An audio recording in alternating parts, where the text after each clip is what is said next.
titles within my opening sequence needed to follow a particular order, adopt an appropriate font, and be placed correctly based off of what was going on within the frame. They should list the key members of the production and any other important people, such as the production company's name. I believe my production has successfully fulfilled this, as we credited all of the actors within the film and mentioned the key members of the crew, such as directors and assistant directors. We also put the production company name and mentioned another production company that it was associated with. I noticed this was a trend in the opening of many other films such as Heat, so I implemented this into my opening. The titles are usually in a font that is representative of the genre or atmosphere within the film. We successfully did this by using a chunky font that portrays the hostility and serious tones of the film, and we also changed the S's within the names to dollar signs to match the theme of our production heist, being about money and robbery. The film name is important, as it can tell the audience a huge amount about the film. For example, Mad Max. From this we know it's going to be about someone named Max, who is, well... Oh, what a day! What a lovely day! The way the font is designed can also say a lot. For example, Mad Max is written in casted iron and is on fire. This portrays a sense of violence and thrill for the audience. This allows them to know what's coming before they've actually seen the production. With our title, we made it large and bold, as we really wanted to convey a sense of seriousness and emphasize its presence, as the film is really about a heist. We made the S a dollar sign to link back to the money aspect, and we had money falling in the background as it matches the theme.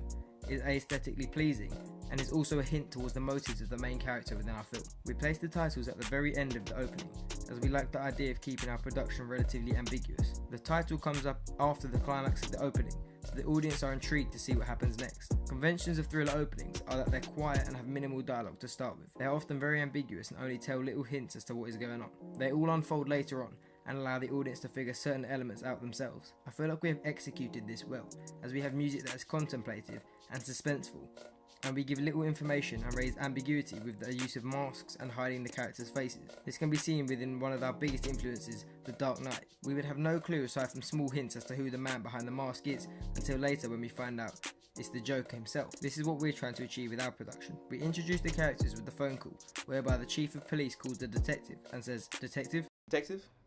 From this we begin to understand the relationship automatically due to the conventions and mise-en-scène of the person giving the order having their feet on the desk and being the chief of police. The other criminal characters given no introduction aside from the fact that we're shown the mask he wears and that we're also showing him wearing it. This allows us to establish the connection with him being the criminal without being directly told this. For this scene, we took inspiration from the character of J. Jonah Jameson from Spider-Man, as he has a strong presence within the film and we can tell he is in charge. We also tried to emulate the busy office environment to show he is busy, but we also kept the background noise minimal to allow focus on the phone call. The phone call took inspiration from the film Taken, as we tried to emulate the placement of the character within the frame. We followed conventions from films such as Two Guns, The Dark Knight and Heat with the use of masks, more specifically clown masks. We found this to be particularly effective within these films, as they also create a heightened sense of intrigue as to who is behind the mask. The criminal in the background has a simple black mask in order to keep the focus on the main criminal in the foreground. The detective is wearing an NYPD jacket in order to allow the audience to keep track of who he is and provide a sense of authenticity to his character. The first music we used was designed to create an underlying theme of contemplation. It was barely noticeable and blended in with the zooming out shot. The second song was inspired by the song from Dark Knight opening, as it created tension and had sudden sounds that created a sense of unpredictability. The last song was created by me and designed to slowly build up, enhancing the suspense. It also reached the climax at the same time as the production itself, and therefore synced very well. We used diegetic sound effects such as car doors shutting and gunshots to allow the audience to hear what they were seeing on screen to make the experience more immersive.